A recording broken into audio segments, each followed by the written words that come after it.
Pancasila sebagai ideologi negara. Pancasila sebagai ideologi negara adalah sarana pemersatu masyarakat dan pengaruh motivasi bangsa untuk mencapai cita-cita. Dan Pancasila sebagai ideologi negara secara lebih luas adalah visi atau pedoman kehidupan berbangsa dan bernegara di Indonesia. Tetapi, seiring berjalannya waktu, ideologi Pancasila dan pemahaman terhadap nilai-nilai Pancasila kian banyak mengalami penyimpangan. Penyimpangan ini terjadi karena unsur pelaksanaan yang tidak konsisten dan terkikisnya moral kehidupan di Indonesia.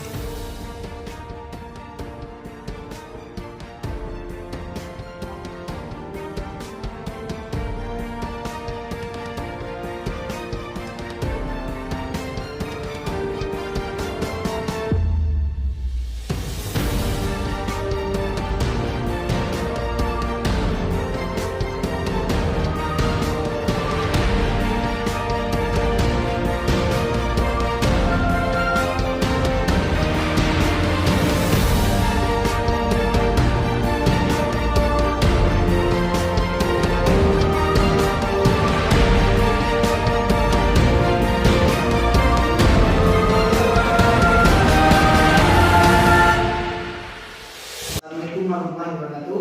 Waalaikumsalam warahmatullahi wabarakatuh. Ya, hari ini kita akan mempelajari mata kuliah agama 1. Sebelum kita mulai pelajaran atau mata kuliah hari ini, kita absen dulu ya. Pak. Absen. Yang pertama, Ahmad Rizky, Hadir Pak. Muhammad Najib, Hadir Pak. Abdullah Hakim, Hadir.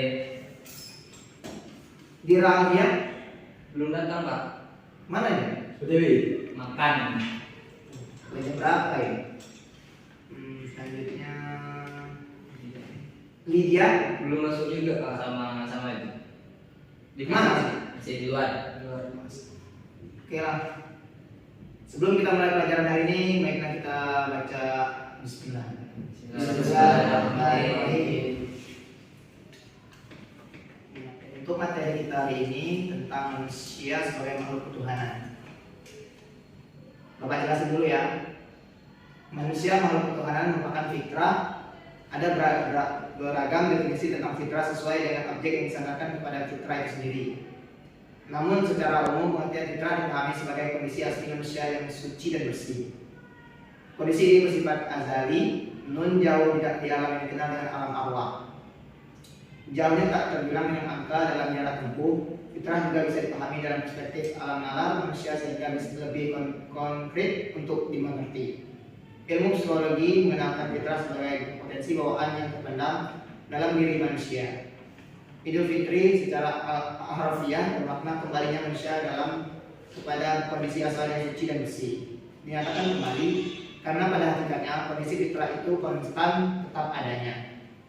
Jadi di sini manusia itu sebagai fitrah agama yang biasanya didefinisikan sebagai manusia yang suci dan bersih.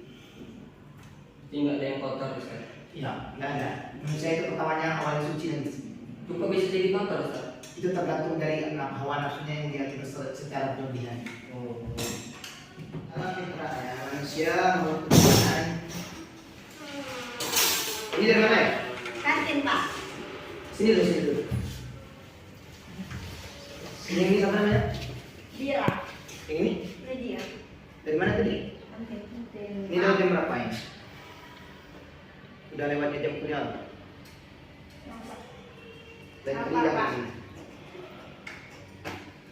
Lain kali jangan ulangi ya. Ya, tekan dulu.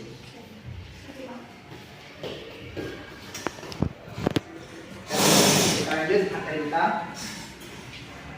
Dalam fitrahnya, manusia makhluk ketuhanan yang berarti bahwa sampai kapanpun, dalam kondisi apapun dan dimanapun berada, manusia adalah makhluk yang mengakui adanya Tuhan. Manusia dalam fitrahnya tidak mungkin tidak mengakui adanya Tuhan.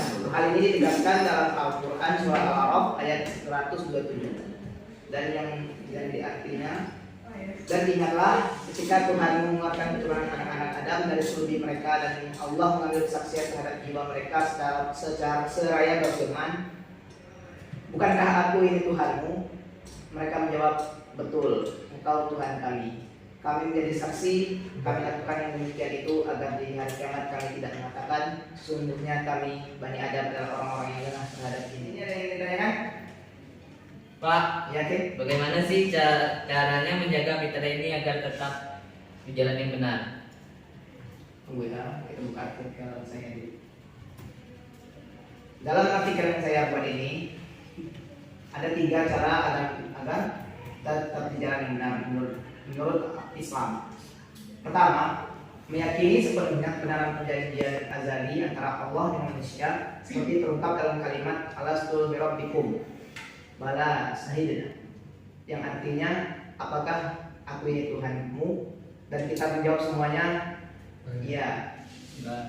Perjanjian dan perselisihan ini akan tetap ada tempatnya dan harus kita pertahankan sampai ajal tiba sehingga mati. Kedua, istiqomah dengan sholat dan membaca Al-Quran. Ketiga, puasa. Setiap amalan manusia adalah untuknya kecuali puasa. Jadi semua amalan itu akan dihitung secara benar kecuali puasa. Puasa itu pahalanya tidak bisa dibagi, cuma hanya satu puasa satu orang. Bisa dipahami? Bisa, Pak. Ada yang lain?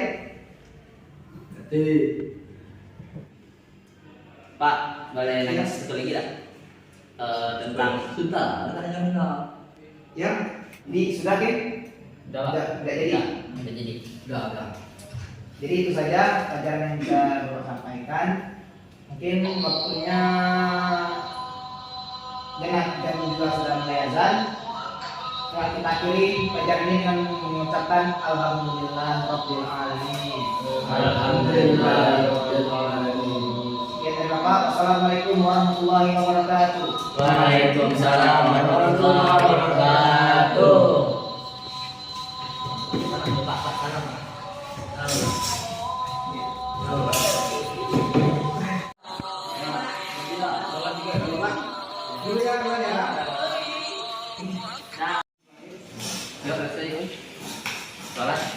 Woi, kalau banyak tanya yang tadi, bisa begitu lah, kita naik-naik juga sadari, kamu yang iya, itu dari jalannya.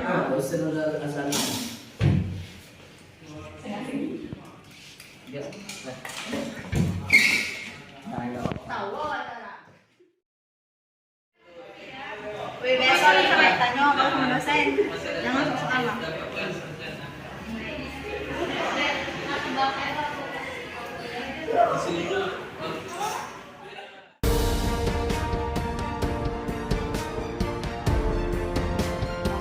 Bullying adalah pengalaman yang bisa dialami oleh banyak anak-anak dan remaja.